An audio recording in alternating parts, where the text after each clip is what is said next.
Vamos a abrir nuestras Biblias en Lucas capítulo 18, versículos 9 al 14. Lucas capítulo 18, versículos 9 al 14. Y aunque no vamos a exponer este texto, vamos a usarlo como un texto base para el tema que vamos a desarrollar en esta ocasión. Dice así la palabra de Dios. Refirió también esta parábola a unos que confiaban en sí mismos como justos y despreciaban a los demás. Dos hombres subieron al templo a orar, uno era fariseo y el otro recaudador de impuestos. El fariseo puesto en pie oraba para sí de esta manera: Dios, te doy gracias porque no soy como los demás hombres, estafadores, injustos, adúlteros, ni aun como este recaudador de impuestos. Yo ayuno 2 veces a la semana, doy diezmo de todo lo que gano. Pero el recaudador de impuestos, de pie y a cierta distancia, no quería ni siquiera alzar los ojos al cielo, sino que se golpeaba el pecho diciendo: Dios, ten piedad de mí, pecador. Os digo que éste descendió a su casa justificado, pero aquel no. Porque todo aquel que se ensalza será humillado, pero el que se humilla será ensalzado. El obispo anglicano del siglo XIX, Juan Carlos Ryle, hablando acerca del tema del orgullo, escribió una vez lo siguiente: hay algo sumamente instructivo en este hecho, que debe de penetrar profundamente en el corazón de todo lector cristiano. De todos los pecados, no hay ninguno contra el cual tengamos tanta necesidad de vigilar y orar como del pecado del orgullo. Ningún pecado está tan profundamente arraigado en nuestros corazones y sus raíces nunca se secan completamente. En cualquier oportunidad revive y muestra un vigor pernicioso. Ningún pecado es tan engañoso y falaz. A veces el orgullo se viste del traje de la misma humildad. Puede albergarse en el corazón del ignorante, del destituido de talento y del pobre, lo mismo que del pecho del grande, del erudito y del rico. Y es por eso, hermanos, que en todo el ministerio de nuestro Señor Jesucristo, sus palabras más duras no fueron contra los inmorales, ni contra los hechiceros, ni contra los asesinos. Las palabras más duras en el ministerio de Jesucristo fueron contra aquellos que eran orgullosos y se consideraban a sí mismos como justos delante de Dios. El pasaje que acabamos de leer es un vivo ejemplo de esto. Ahí estaba el fariseo orgulloso por todo lo que hacía y mirando con desprecio al recaudador de impuestos, cuya vida estaba por debajo de los estándares de lo que era una vida moral en esa época. La diferencia fue que el primero, es decir, el que tenía la vida moral superior, dice que se enalteció en su justicia, y fue humillado. El segundo se humilló por sus pecados y fue exaltado. Y hermanos, no siempre, quiero aclarar aquí, la palabra orgullo, cuando la usamos en nuestro vocabulario, tiene una connotación negativa. Si usted, por ejemplo, su hijo se esfuerza por hacer algo que usted le pide, y usted le dice: ay, mi hijo, yo estoy orgulloso de ti. Bueno, eso no es una connotación negativa. Eso es una forma de decir: yo estoy satisfecho, mi hijo, y apruebo lo que tú has hecho. Síguelo haciendo así. Pero el orgullo del que estamos hablando aquí es de ese pecado que nos hace amarnos tanto a nosotros mismos que nos sentimos entonces superiores a los demás y nos hace robarle a Dios la gloria que solamente Él se merece. O sea, ese pecado es eso que nos hace amarnos tanto a nosotros mismos que nos sentimos superiores a los demás y nos lleva a robarle la gloria de Dios en todo. Y por eso mi propósito en esta oportunidad es que veamos este tema del orgullo, que tuve la oportunidad hace un tiempo de predicarlo en IBCJ, y cómo él mismo se manifiesta en nuestras vidas personales. Yo doy crédito a algunos autores como C.J. Mahaney, Jerry Bridge, y un pastor amigo de Barcelona llamado Steve Phillips, cuyas ideas con respecto a este tema me ayudaron aquella vez que preparé el mensaje. Y yo quiero que veamos el tema con 4 preguntas sencillas. ¿De qué cosa con frecuencia nos enorgullecemos? En segundo lugar, ¿cómo actuamos cuando nos enorgullecemos? En tercer lugar, ¿cómo nos trata Dios cuando nos enorgullecemos? Y finalmente, ¿qué debemos de hacer cuando nos enorgullecemos? O sea que cada pregunta termina de la misma manera. Y vamos a irla repitiendo por si alguno toma nota en la medida que desarrollemos las preguntas. De modo que en primer lugar, la primera pregunta: ¿de qué cosas con frecuencia nos enorgullecemos? Bueno, en sentido general, los cristianos y el mundo nos enorgullecemos muchas veces de las bendiciones materiales que recibimos. de las bendiciones materiales que recibimos. Ustedes han visto personas que a lo mejor eran personas en un momento de su vida muy humildes. Tal vez vinieron, no eran una gente que nacieron, ¿verdad?, en un hogar con muchas riquezas, sino que tuvieron que esforzarse por sí mismos, estudiar con mucha dificultad, hacer esa carrera. Y con el tiempo comienzan entonces a adquirir bienes de este mundo. Por su propia habilidad, por su esfuerzo. ¿Qué pasa? De alguna manera esas personas comienzan a prosperar. Pero ¿qué pasa? Que en la medida en que esas personas prosperaban, ya esas personas cambiaban. Ya esa persona no era esa persona sencilla que yo conocí, que jugaba en el barrio con ella, o que compartía en ciertos escenarios. No. Esa persona ya fue cambiando. Porque en la medida en que fue creciendo de estatus, se fue codeando de otro tipo de personas, y en la medida que se fue codeando con otro tipo de personas, ya él no se sentía tan cómodo recordando tal vez cuáles eran sus orígenes, o recordar cuál es su trasfondo, ¿verdad? Y en ese sentido es una persona que comienza a avergonzarse de dónde vino. Comenzó a hacerse más prepotente. El orgullo comenzó a llenar la mente y el corazón de esa persona. Y eso, hermanos, pasa no solamente con el mundo, pasa también con cristianos en la iglesia. Hermanos que cuando llegaban a la iglesia, uno decía, wow, qué sencillo es este hermano. Qué conversador, qué amable. Wow, míralo cómo él mismo se pone a recoger la silla de la iglesia sin que nadie se la pida. Pero ¿qué pasa? Ese mismo hermano comenzó a prosperar. Comenzó a irle bien. Y en la medida que comenzó a irle bien, dejó de hacer muchas cosas que antes hacía. Ya no se consideraba digno de hacer ciertos trabajos. Y hermano, lo grande del caso es, yo lo he visto, seguro que usted lo ha visto, personas que por alguna razón adquieren bienes, le comienza a ir bien y toman esa actitud, pero de repente viene una crisis económica. Pierde a lo mejor el trabajo, se mete en un lío y una deuda no le sale bien. Pero muchas veces, aún estando en esa situación, ese señor, esa persona mantiene esa misma actitud de orgullo. Porque tú sabes que hay que guardar las apariencias. Pero no es guardando las apariencias que está. Es que el hecho de estar o haber estado en un estado de bendiciones materiales lo ha llevado a creerse superior a muchas personas y a muchos hermanos de la iglesia. Ha caído en la trampa del amor al dinero. Y eso lo ha hecho, ¿qué? Una persona prepotente y orgullosa. Y hermano, déjeme decirle algo. Este tipo de pecado que rara vez la gente lo confiesa. O sea, la gente puede decir, mira, yo tengo problemas con la ira. Yo tengo problemas con mis ojos. Tengo que tener cuidado. Pero hermano, es difícil decir que una gente diga, mira, yo tengo un problema que yo amo demasiado el dinero. que yo soy un avaro, que yo soy un codicioso. Pero hermanos, eso es una realidad de la cual todos nosotros tenemos que luchar. Rico o pobre, no importa cualquiera que sea nuestra condición. Y por eso es que Pablo le dice a Timoteo, en su primera carta, Timoteo, los que quieren enriquecerse, ahí no dice los que son ricos, ¿verdad que no?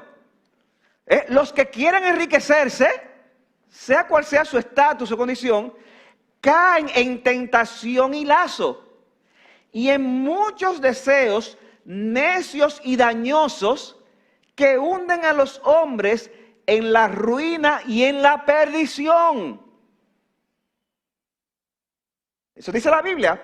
Porque la raíz de todos los males es el amor al dinero, por el cual, codiciándolo algunos, se extraviaron de la fe y se torturaron con muchos dolores. Hermano, eso no se escribió en el siglo XXI. Eso se escribió hace miles de años. Pero la palabra de Dios permanece para siempre. Y eso es verdad. Y hay personas, hermanos, que a veces llegan a los lugares o llegan a puestos públicos y déjenme decirles, llegan con el deseo de hacer las cosas bien y llegan diciendo, no, y vamos a hacer un gobierno con pulcritud y la corrupción no se va a permitir en este puesto. Y aquí vamos a hacer las cosas por el librito. Y hasta que comienzan a recibir las mieles del poder, ¿verdad? Y ven los beneficios. Y ven, pero mira, pero ¡Wow! Oye, pero qué cómodo está este carro. Y esos viajes, wow, que me lo pagan. Y porque, ¿verdad? Claro, son conferencias de trabajo, pero uno aprovecha y se da su vueltica. ¿Y qué sucede, hermano, con el tiempo?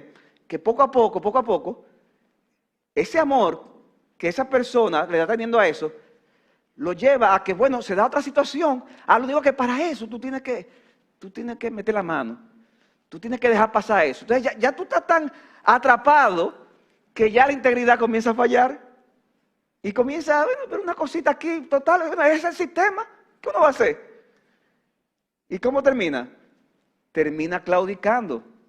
Termina con muchos dolores. Y en el caso de algunos que profesan la fe, terminan en el mundo.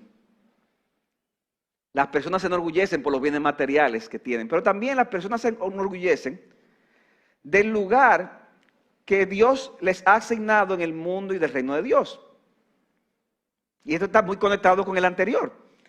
Hay personas que se creen autosuficientes cuando tienen una posición en el mundo laboral, político o empresarial. Y eso es notorio, ¿verdad? Sobre todo cuando está el peligro de que puedan haber cambios. Mira, puede que te destituyan, puede que no voten por ti. ¿Y qué pasa? Bueno, se resisten. Y hermanos, esto sucede no solamente en el mundo, eso también puede suceder en la iglesia de Cristo. Nosotros vemos, hermanos, cómo aún en la época apostólica está el caso de Diótrefes, a quien Juan acusa de tener una actitud incorrecta y de abusar de su autoridad. Dice Juan, escribí algo a la iglesia, pero Diótrefes, a quien le gusta ser el primero entre ellos, no acepta lo que decimos. Por esta razón, si voy, llamaré la atención a las obras que hace, acusándonos injustamente con palabras maliciosas. Y no satisfecho con esto, él mismo no recibe a los hermanos, se lo prohíbe a los que quieran hacerlo y los expulsa de la iglesia. Tercera de Juan 9 y 10. Hay personas que se enorgullecen del puesto que tienen, de la posición económica que ocupan. Hay personas que se enorgullecen, sobre todo entre creyentes, de la iglesia a la que pertenecen o de la doctrina que profesan. Y hermanos, eso tiene también mucho que ver con nosotros. Podemos, hermanos, pensar que estamos en la mejor iglesia. ¿En qué iglesia tú estás? En la mejor, ¿cuál? Oh, esa misma. Digo yo, qué bueno que usted siente que es la mejor iglesia, ¿verdad? Pero podemos enorgullecernos de una manera pecaminosa porque pensamos que estamos en la mejor iglesia y tendemos a mirar otras donde se está predicando con fidelidad el mismo evangelio de Jesucristo con cierto desprecio. Pensamos que nuestros predicadores son los mejores hasta tal punto que no valoramos cuando llega la palabra a través de otro predicador, porque es que ese no predica como mi pastor o como el pastor fulano. Pero predicó la palabra y enseñó el texto, pero es que el otro lo hace mejor. Y podemos enorgullecernos al punto de no valorar la palabra que otro nos traiga. Podemos enorgullecernos con la doctrina que profesamos, pensando que eso nos hace cristianos superiores a otros. Y podemos llegar a pensar que nosotros tenemos el monopolio de la verdad, y eso no es verdad. Solo la palabra es suficiente, hermanos, pero nosotros somos falibles, podemos equivocarnos. Jerry Bridges dijo en una ocasión, si su convicción te hace sentir superior a quienes tienen otros puntos de vista, entonces tú estás cometiendo el pecado del orgullo doctrinal. No estoy sugiriendo que debamos de estudiar las verdades de la Escritura, que no debamos, estudiar las verdades de la Escritura para desarrollar convicciones firmes en cuanto a lo que ellas enseñan. Debemos tener convicciones. Lo que digo es que debemos de ser humildes, sabiendo que hay mucha gente piadosa y teológicamente sabia que tiene puntos de vista diferentes a los nuestros. Y usted puede estar seguro de que esta posición con respecto a este tema es lo que es, pero es que esto está claro. Pero resulta que hay otro creyente que es maduro, que es piadoso, que esto es la palabra, que lo ve diferente a usted. Y eso debe llevarlo a la humildad. Sabiendo que, bueno, uno de los dos está equivocado, o los dos están equivocados. Pero el hecho de que yo tenga postura no me debe llevar al orgullo de sentirme superior al otro. Porque podemos profesar una doctrina con altivez y menospreciar a un hermano que tal vez es verdad que le falta conocimiento, pero que es humilde y manso, como enseña la palabra. ¿De quién se agradará más, Señor? ¿Del que tiene la doctrina correcta pero la tiene con altivez. O del que tal vez está equivocado, pero cree de corazón la palabra y es manso y humilde. ¿De quién se agradará más el Señor? Isaías 57:15. Así dice el alto y sublime, que vive para siempre y cuyo nombre es santo. Habito en lo alto y santo, y también con el contrito y humilde de espíritu. No con el que tiene la verdad de una manera prepotente, sino con aquel que es humilde y contrito de espíritu. Jerry Bridge una vez más cuenta lo siguiente. En una ocasión me pidieron que escribiera un comentario acerca de un libro que enseñaba un punto de vista de la santificación con el cual yo no estaba de acuerdo. O sea, queremos que tú hagas una crítica de ese libro, le pidieron. En una carta yo le escribí lo siguiente: por favor, nótese que estamos hablando de cosas con las cuales yo no estoy de acuerdo. No cosas con las que necesariamente el autor está mal. Yo podría sorprenderme a llegar al cielo y descubrir que estaba mal era yo. Qué humilde era este señor. Por cierto, murió hace como 3 o 4 años. Tuve el privilegio de conocer, estuvo aquí en el país ya como con más de 86 años. Dice él: habiendo escrito eso, ¿será que mis convicciones eran más débiles que antes? No lo creo. Más bien, después que leí el libro, mis convicciones se hicieron más fuertes. O sea, yo estaba más claro de que el otro estaba equivocado. Pero eso significa que me aferro a mis convicciones con humildad y trato al autor del libro con el mismo respeto con el que trato a la gente cuya doctrina de la santificación sea igual a la mía. Con el mismo respeto. En Lucas 9, 49 al 50 se habla de un grupo de discípulos que echaban fuera demonios, pero que como no andaban con los discípulos, había celos. ¿Se acuerdan de ese pasaje? Y respondiendo Juan le dijo: maestro, le dijo a Cristo, vimos uno echando fuera demonios en tu nombre y tratamos de impedírselo porque no anda con nosotros. Es que no viene a IBCG. Pero Jesús le dijo: no se lo impidáis, porque el que no está contra vosotros está con vosotros. Si no está con nosotros está. Los cristianos estamos, hermanos, en el mismo bando. Es posible que haya más cercanía con algunos cristianos que con otros, dependiendo de cuánto acuerdo doctrinal haya y qué cosas se puedan hacer juntos con una limpia conciencia. Pero hermanos, si están predicando a Cristo, si creen en la palabra infalible de Dios, si no están con nosotros están. Somos del mismo pueblo, seguimos al mismo Dios y somos parte de un mismo cuerpo, por lo cual tenemos un mismo Salvador y son nuestros hermanos. Aunque pensemos diferente en algunos aspectos doctrinales y prácticos. Hay personas que también se enorgullecen del comportamiento moral que exhiben. Y ese fue el pecado del fariseo. Señor, te doy las gracias porque no soy como los demás hombres, ni aun como este, publicano o recaudador de impuestos. Podemos enorgullecernos de que no hemos caído en ciertos pecados que otros cristianos tal vez han caído. ¡Wow! Pusieron en disciplina a fulano por tal cosa. ¿Cómo va a ser que hizo eso? ¡Wow! ¡Qué bárbaro! Que cayó en infidelidad, que cayó en adulterio. Pero qué locura. Pero lo hacemos, hermanos, enorgullecidos de que nosotros no hemos caído en ese pecado. ¿Y qué pasa? Tendemos a sentirnos superior a ese que cayó en ese pecado. La pregunta es: ¿cómo estás tú tratando con tus pecados? Seas cuales sean, incluyéndote el hecho de enorgullecerte. Porque tal vez ese hermano cayó en ese pecado, pero se arrepintió. Y tú no has caído en un pecado tan escandaloso, pero no te has arrepentido de los pecados que hay en tu corazón y que Dios lo sabe. Al final Dios se goza en el que cayó en adulterio y se arrepintió, que en el que no ha caído en pecados escandalosos, pero confía en su moralidad y no se arrepiente de esos pecados. Porque al final, hermano, tú no es por obra, esto es la gracia de Dios. Es la gracia de Dios. De modo que, habiendo respondido la pregunta de qué cosas nos enorgullecemos con frecuencia, veamos en segundo lugar, ¿qué sucede cuando nos enorgullecemos? ¿Qué sucede? Bueno, cuando nos enorgullecemos muchas veces nos dejamos llevar de ciertas emociones descontroladas con facilidad. O sea, el orgulloso emocionalmente comienza a manifestarse de una manera inestable. Hay personas que cuando están en esa prepotencia, ¿qué pasa? Se irritan con facilidad.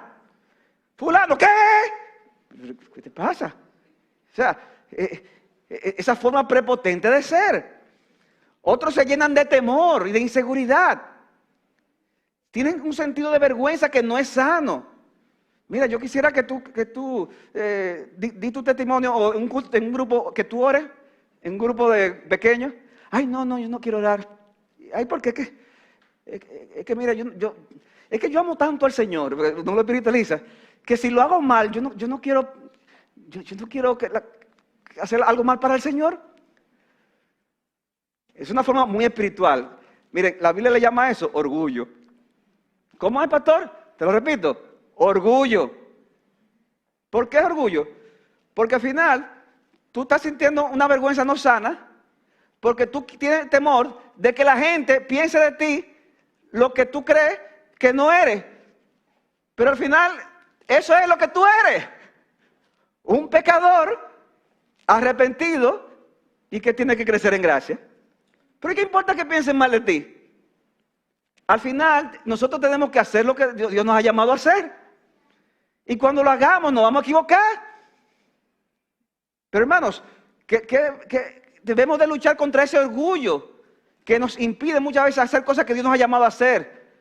Y cuidado con disfrazar de humildad, es que yo no me siento digno, eso es orgullo. Porque al final nadie es digno, nadie es digno si nos llevamos de eso. Nosotros en nuestro grupo pequeño establecimos un acuerdo de que nos íbamos a ayudar con el tema precisamente de la oración en público. Yo sé que todos hemos sido testigos de cuando a veces se ora en público, que alguien está orando y dice, Señor, yo te pido, Señor, que me ayude, Señor, a que, Señor, podamos salir, Señor, de... Eso es tomar el nombre de Dios en vano. O sea, usted está usando la palabra Señor como una muletilla. Eso es como que yo hable con un hermano y le diga, este es el hermano Duardi, de mi grupo pequeño, Duardi, yo te quiero pedir Duardi, que tú Duardi, que yo voy a decir, pero ven acá, es loco que tú estás. Ya no tienes que repetir mi nombre tanto. Hermano, Dios es una persona real. Y uno tiene que tomar eso en cuenta. Ahora, hermanos, es muy fácil decirlo, pero ¿usted sabe qué? Seguro que a usted le ha pasado. Porque el que lo hace no se da cuenta. Entonces, en el grupo pequeño decidimos, bueno, cuando oremos, si alguien lo repite, vamos a decírselo, mira, repetiste mucho eso. Como una forma de ¿qué? De ayudar. De ayudar. Ahora, ¿qué pasa con el que es orgulloso? No, ya, pues yo ni voy a orar. No, mire, ore, trate de hacerlo bien y cuando se equivoque y se lo señalan, dele gracias a Dios. Porque al final, ¿sabe qué? Lo que sea que piensen de usted, yo le aseguro algo, miren, oigan lo que le voy a decir. Lo que sea que piensen de usted es peor de ahí. ¿Por qué? Porque Dios dice en la palabra que engañoso es el corazón y perverso. Y todos tenemos el mismo corazón. Y por eso, hermano, que necesitamos un Salvador, Jesucristo, nuestro Señor. Por eso decimos que somos cristianos. ¿Por qué? Porque reconocemos nuestra perversidad y vamos a Cristo, nuestro Salvador. De modo que lo que Dios nos ha llamado a hacer, debemos de hacerlo, aunque nos equivocamos. Pero el orgulloso, muchas veces, no le gusta esas cosas, prefiere abstenerse de eso. El orgulloso maximiza la falta en los demás y minimiza la falta suya. Lo que el otro hace se lo encuentra muy grande. Ahora, cuando es a él que le pasa, dice, wow, mira, le pasa que, tú sabes, le busca como el paño tibio. Paño tibio. Y por eso se siente superior a los demás. El orgulloso, no es, y esto es importante, vean esto. El orgulloso no está dispuesto a recibir la amonestación con agradecimiento. El orgulloso, repito, no está dispuesto a recibir la amonestación con agradecimiento. Y esto es muy común. Cuando estamos atrapados por el orgullo, no nos gusta que nos llamen la atención. Es más, ponemos en duda, oigan esto, la legitimidad del que nos está señalando la falta. ¿Quién se cree esa persona? ¿Pero quién tú te crees? ¿Quién tú te crees? Y si la amonestación es el resultado de un juicio equivocado, o sea, si a lo mejor está equivocado, ahí es que se pone peor la cosa. Eso es orgullo. Y Dios aborrece el orgullo. Y hermano, este punto sí es concreto. Este es fácil de tú darte cuenta cómo tú estás. Oye la pregunta que te voy a hacer. ¿Qué tan fácil se le hace a las demás personas amonestarte a ti? Piénsalo. ¿Qué tan fácil se le hace a las demás personas amonestarte a ti? Porque alguno dirá, no, pero a mí puede amonestarme el que quiera, pero ahora que espere de aquí para allá, que espere. Entonces, La Biblia dice en Hechos 18, 24 al 28, no lo voy a leer, pero voy a hacer la historia, acerca de un gran predicador llamado Apolos que llegó a la ciudad de Éfeso. Y dice la palabra que él era un hombre que predicaba, oigan esto, con elocuencia y que a la vez era poderoso en las escrituras. Yo, wow, pero ¿quién es este? Elocuente y poderoso en las escrituras. Sin embargo, en ese momento a Apolos le faltaba luz con respecto a ciertos aspectos doctrinales. Él no tenía un entendimiento completo del nuevo pacto en Jesucristo. Había algunos detalles que no estaban del todo claros. Y dice la Biblia que había una pareja llamada Priscila y Aquila, Priscila la mujer y Aquila el hombre, que era una pareja en ese momento cristiana, pero una pareja normal de la iglesia, que cuando lo escucharon predicar, dice la palabra, que la pareja lo llevó aparte, y vean lo que hizo, al poderoso predicador, lo llevaron aparte para explicarle con mayor exactitud el camino de Dios. ¿Ustedes se imaginan eso? Oye, el super predicador, yo mira, ven acá, ¿te imaginas a la mujer diciendo, mira, en esto tú dijiste un disparate, y en esto tú dijiste, y en esto, no que lo dijo, a ver. Y mira, hermanos, si el día de hoy eso sería difícil, en esa época era todavía más difícil. O sea, una mujer, en ese contexto, ¿verdad? Porque aquí está hablando de la pareja, pero también estaba Priscila, no dice que Aquila solo, no, Priscila y Aquila, lo llevaron los dos aparte y los dos le explicaron exactamente. Mira, poderoso predicador, este texto aquí, léelo en el contexto, mira cómo se cumple aquí. Ahora, hermanos, ¿cómo usted hubiera reaccionado si a usted le hacen eso? Yo, mira, estos pecadores. Después que yo me fajé en este sermón y eso es lo que ustedes me dicen. Hay predicadores, hay pastores así, ¿ustedes sabían? De hecho, todos tenemos que luchar con eso. Déjame decir una cosa, hermanos. Todos los predicadores tenemos personas que nos ayudan en eso. Y muchas veces la ayuda viene de la familia. Yo digo que mi familia es muy dura conmigo a veces, criticar. Y yo digo, pero sean más suaves. No te equivocaste aquí, te equivocaste. Tengo 3 mujeres ahí que son claras en eso, pero también me aman, o sea que lo hacen por bien. Ahora, hermanos, ¿cuál fue la reacción de Apolos? ¿Rechazar a esta pareja porque él era después de todo el predicador poderoso? No. Apolos, oigan esto, recibió la instrucción, él calladito escuchó, y escuchó tanto al hombre como a la mujer. Eso no fue un impedimento para él. ¿Y cuál fue el resultado? Hermanos, el resultado fue que a partir de ese momento Apolos fue un instrumento mucho más útil para el reino de Dios. O sea, por él escuchar la amonestación de una pareja, él fue ahora todavía más poderoso en la predicación del evangelio. Dice la palabra, luego de eso, que cuando él quiso pasar a Acaya, la zona de Grecia, los hermanos lo animaron y escribieron a los discípulos. Y cuando llegó, ayudó mucho a los que por la gracia habían creído, porque ahora refutaba vigorosamente en público a los judíos, demostrando por las escrituras que Jesús era el Cristo. O sea, por él sentarse a escuchar a una pareja, ahora era un hombre mucho mejor usado para el Señor. Y muchas veces nosotros no somos tan usados por el Señor. ¿Saben por qué? Porque no somos humildes y no estamos dispuestos a escuchar lo que otros tienen que decir, aunque sepan menos que nosotros. Hermano, aunque sepa menos que tú, escúchalo. Que Dios puede usar ese consejo para tú ser un mejor cristiano para la gloria de Dios. Pero el que es orgulloso no se da cuenta de eso. Y otra característica, y también esta pasa mucho, el que es orgulloso muestra un excesivo espíritu de independencia. El que es orgulloso muestra un excesivo espíritu de independencia.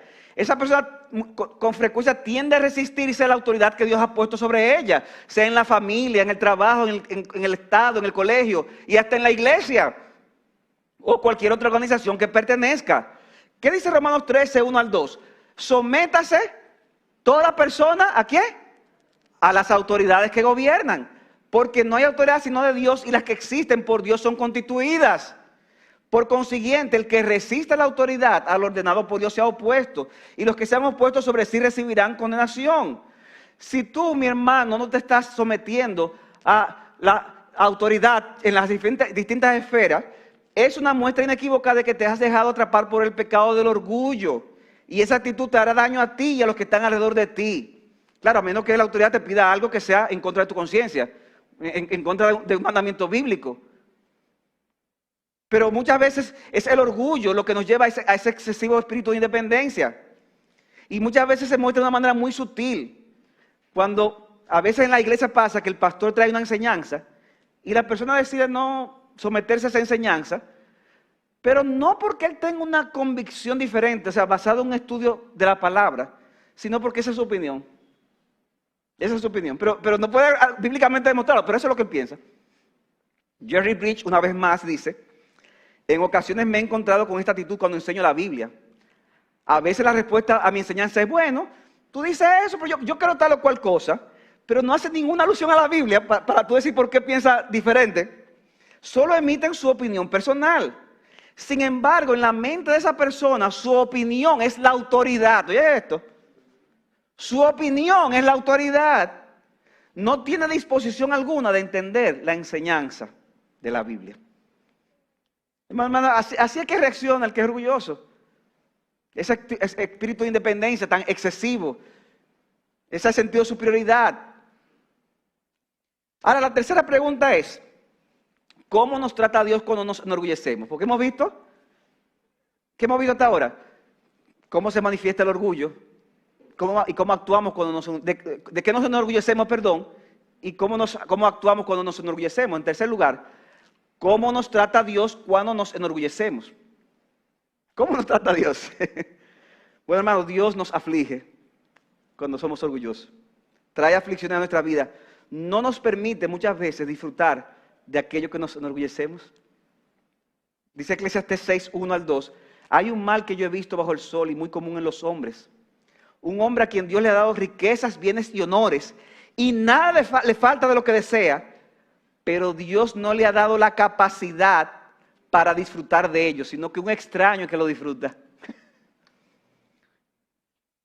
Y a veces, hermanos, esos beneficios que tenemos, los tenemos, pero con dolor. Con dolor, hermanos. Jacob engañó a Esaú. ¿Y qué pasó? Él obtuvo lo que buscaba, Jacob. Sí. Él quería la primogenitura, ¿la obtuvo? Sí. La bendición, sí. Pero hermano, ¿qué le costó a Jacob eso? Hermano, le costó mucho dolor. Le costó mucho sufrimiento.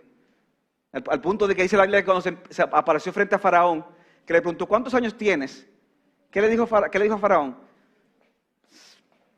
Ahora no recuerdo, eran 100 y pico de años. El pico no recuerdo ahora. Pero dijo: tengo más de 100 años. Pero dice: han sido años de dolor y de aflicción. Pero hermanos, porque cuando nos enorgullecemos, ¿qué hace Dios? Dios nos aflige. Y nos aflige aún con aquello, lo cual estábamos dispuestos a hacer lo que sea por obtenerlo. Pero a veces, hermanos, Dios nos quita aquello de lo cual no nos sentimos orgullosos. O sea, no solamente que no nos permite disfrutarlo, sino que también nos los quita. Nos los quita. Dios no comparte su gloria con nadie, hermanos. Y cualquier cosa que ocupe el lugar de Dios es idolatría. Es idolatría. Miren, hermanos, estas medidas que se están tomando ahora a nivel mundial por este tema del COVID-19 están ya trayendo muchas dificultades económicas. Pero hay cosas peores que todavía vendrán. O sea, el resultado de eso tal vez todavía no lo estamos viendo. Esto va a traer muchas pérdidas materiales a muchísimas personas. Ya comenzó, pero puede que la cosa se ponga mucho peor.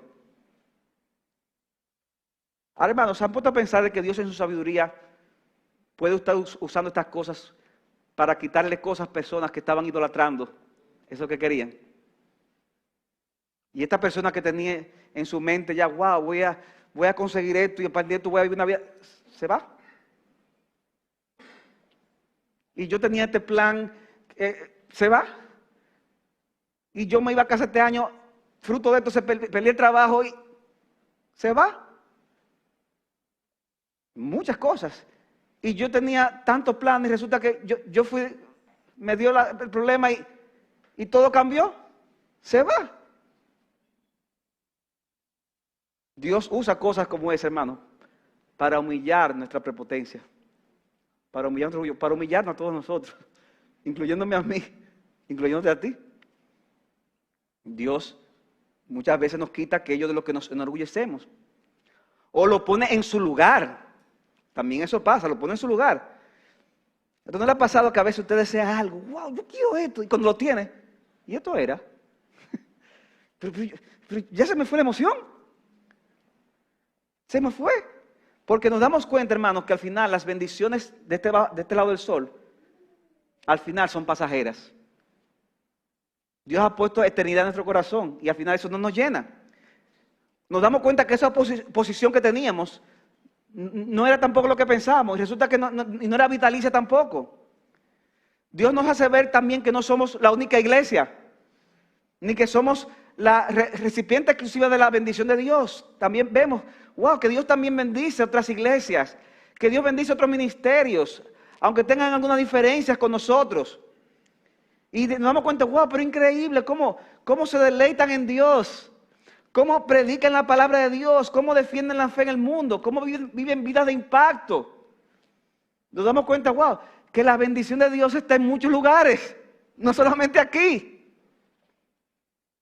Y entonces tenemos una mayor comprensión de que no es que este sea mejor que el otro, sino que Dios utiliza a hombres que son vasos de barro, que piensan diferentes entre sí. ¿Para qué? Para que no nos llevemos nosotros la gloria, sino que la gloria sea para el Señor.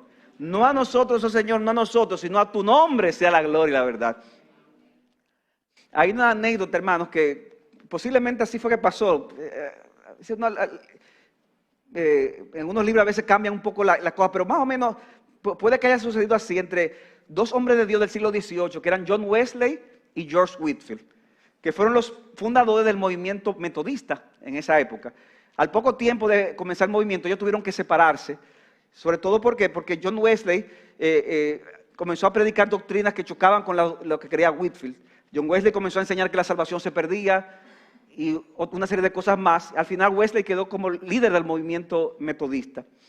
Y eso trajo, hermanos, dificultades en el movimiento, pero siempre se mantuvo el amor de estos dos hombres, a pesar de que esas diferencias fueron tan grandes que tuvieron que hacer caminos separados.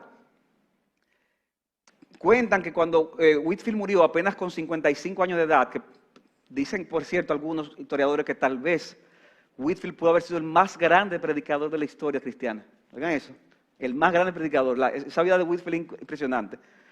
Pero dice que cuando Whitefield murió, antes de morir, él pidió que en uno de los servicios donde se fuera a predicar, él quería que Wesley tuviera una participación. Oigan eso, Wesley, que tenía ideas muy distintas a las de él y prácticamente se quedó con el movimiento metodista. Yo quiero que Wesley predique. Y así sucedió que en uno de los cultos funerales, finalmente John Wesley predicó.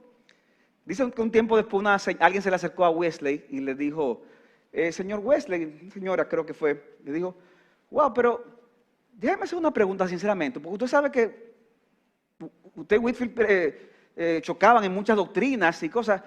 ¿Usted cree que usted lo vaya a ver en el cielo? ¿Realmente usted cree que usted lo vaya a ver en el cielo? Dice que Wesley dijo, mira, yo no creo que lo vaya a ver en el cielo. Yo no creo que lo vaya a ver. Honestamente, la señora dijo, wow, yo no sé por qué, pero yo me temía que usted iba a decir eso. Yo sí. Pero déjeme aclararle algo, señora.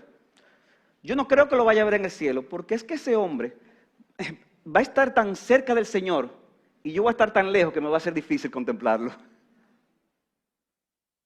Bueno, hermanos, eso es humildad. Eso es humildad.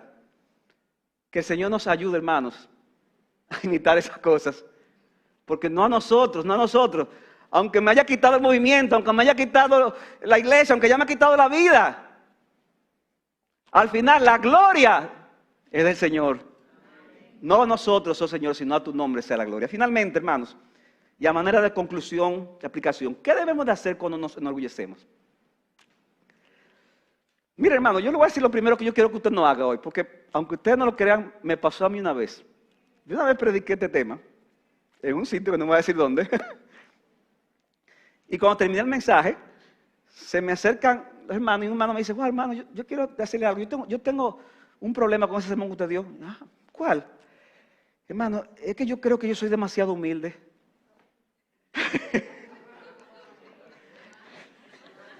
Yo le dije, hermano, No relaja, hermano. Hermano, no era relajando, en serio como lo estaba diciendo. O sea que lo primero que yo le voy a pedir, no venga después de este sermón a decirme que usted es demasiado humilde. Ok, no me diga eso, porque así yo voy a decir, bueno, usted es tan orgulloso que no entendió el mensaje. Hermanos, todos aquí tenemos problemas con el orgullo. Todos tenemos problemas del orgullo. Tenemos que aprender a identificar en qué cosas hemos sido orgullosos. Y tal vez hay áreas en tu vida que tú no te habías dado cuenta. ¿Qué tú debes hacer? Reconoce tu pecado y busca en Jesucristo el perdón. Cristo murió, hermano, por todos nuestros pecados, incluyendo el pecado del orgullo. De modo que en Cristo encontrarás perdón abundante de ese pecado. Y una vez tú confieses ese pecado a Dios, yo te animo, mi hermano, a que tú aprendas a desarrollar la gracia de la humildad. Aprende a desarrollar la gracia de la humildad. Decía John Stott, un predicador que murió hace un tiempo, en cada etapa de nuestro desarrollo cristiano y en cada esfera de nuestro discipulado cristiano, el orgullo es nuestro mayor enemigo y la humildad será nuestro mayor amigo. Tu mayor enemigo va a ser el orgullo para tú crecer en cada etapa. Tu mayor amigo, la humildad. ¿Y cómo puedo yo desarrollar la gracia de la humildad, pastor? Bueno, recuerda que lo que tienes ha sido dado por Dios. Lo que tú tienes ahora, hermano, que Dios te lo dio para que lo disfrutes. Pero al final te lo dio Dios. Y cuando quiera, alguna de esas cosas te la puede quitar. Como la está quitando ya. Las bendiciones materiales no duran para siempre. Hermano, los predicadores no duran para siempre. Los amigos no duran para siempre. Los trabajos no duran para siempre. Ni siquiera el matrimonio dura para siempre. Uno de los dos se va primero. Dale gracias a Dios por lo que te ha dado y recuerda que solo Jesucristo durará para siempre. Porque ¿qué te distingue? Dice Pablo. ¿Y qué tienes que no recibiste? Y si lo recibiste, ¿por qué te jactas como si no lo hubieras recibido? Si te lo dio Dios, ¿cuál es el orgullo? Como no fui yo, no fue Dios que te lo dio. Por el tiempo que quiera, hasta que Él quiera. Y en segundo lugar, recuerda la cruz de Cristo.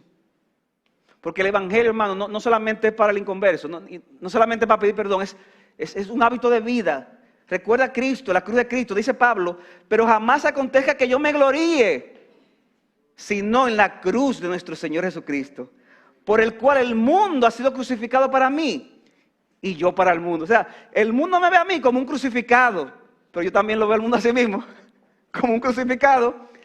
La muerte más vergonzosa y humillante de la época la experimentó nuestro Salvador, mis hermanos. Y qué paradoja que en esa humillación está nuestra gloria. En esa humillación está nuestro perdón. En esa humillación está nuestra salvación. Como bien apunta John Stott una vez más, cada vez que miramos a la cruz de Cristo, parece que nos dice, estoy aquí por ti. Es tu pecado que yo cargo, tu maldición que yo sufro, tu deuda que yo pago, tu muerte que yo muero, es allí al pie de la cruz donde podemos recobrar nuestra verdadera pequeñez. Al pie de la cruz de Cristo. Recuerda esa cruz, identifica con ella y no tendrás motivo para gloriarse, sino solo en la cruz de nuestro Señor Jesucristo. Finalmente, aprende a recibir la amonestación con amor. Aprende a recibir la amonestación con amor. Maheny decía, uno de los autores que me ayudó en este tema, la búsqueda de la humildad no puede ser un esfuerzo aislado. El orgullo no solo destruye, sino que engaña. ¿Qué quiere decir eso? Que tú puedes pensar que tú eres humilde y no darte cuenta. Y más adelante añade, no olvidemos nunca que otros ven lo que nosotros no vemos. ¿Sabían eso, hermanos? Que todos tenemos puntos ciegos, pero eso lo tenemos nosotros, pero otros lo ven. Donde estamos ciegos al pecado, la visión de otro a menudo es 20-20. Y por la gracia de Dios pueden aportar claridad para ayudar a protegernos contra los efectos endurecedores del pecado. Dale gracias a Dios si alguien te señala algo. Y dice él, no nos sintamos incómodos cuando las observaciones de un amigo pueden que no sean 100% certeras. No, pero es que eso que tú estás diciendo no es tan así, es un 30%, es un 15%. Dale gracias a Dios por ese 15%. He descubierto, dice Maheny, que hay algo de verdad a veces hasta en las críticas del enemigo. La humildad no nos exige precisión matemática. La humildad se coloca de manera que puedes recibir la gracia de Dios, provenga de donde provenga. recibamos, hermanos, la amonestación con amor. Yo quiero concluir, hermanos y amigos, este mensaje diciendo que, ¿por qué hay personas que no vienen a Cristo? ¿Por qué no vienen a los pies del Señor conociendo el Evangelio? Por el orgullo. Porque no quieren humillar su corazón, no quieren reconocer que no pueden hacer nada por sí mismos y que hay un Salvador que es Cristo nuestro Señor. Él quiere hacer cosas, esa persona, pero el Evangelio dice que no puede hacer nada porque es pecador.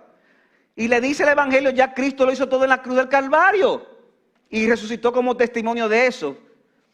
Por eso si tú estás aquí y no conoces al Señor o quién sabe, alguien que online puedan estar oyendo eso, mi amigo, si este es tu caso, en esta hora humíllate ante Dios, reconoce tu pecado y ven a Jesucristo por la fe. No, el que se enorgullece perecerá. El que se humilla y viene a los pies de Cristo encontrará salvación, gozo y paz en Dios. No salgas de aquí como el fariseo de la parábola, condenado. Dice, ¿este salió condenado? Sino sé como aquel despreciable pecador que pidió a Dios misericordia para que salga de aquí declarado justo ante Dios por la obra de Jesucristo. Mis hermanos, sea cual sea nuestra situación delante de Dios, recordemos las palabras de Dios a través de Isaías 66, del 1 al 2, y que ellas resuenen en nuestros corazones. Dice así dice el Señor, el cielo es mi trono y la tierra donde yo pongo los pies. ¿Dónde pues está la casa que quieres edificarme? ¿Dónde está el lugar de mi reposo? Todo esto lo hizo mi mano. Y así todas estas cosas llegaron a ser. O sea, yo soy tan grande que yo no quepo en una casa, porque la tierra donde yo pongo los pies. Pero dice Dios, yo voy a decir algo sorprendente. A este miraré. En este yo tendré casa. Ahí sí yo voy a caber. En el que es humilde y contrito de espíritu y que tiembla ante mi palabra.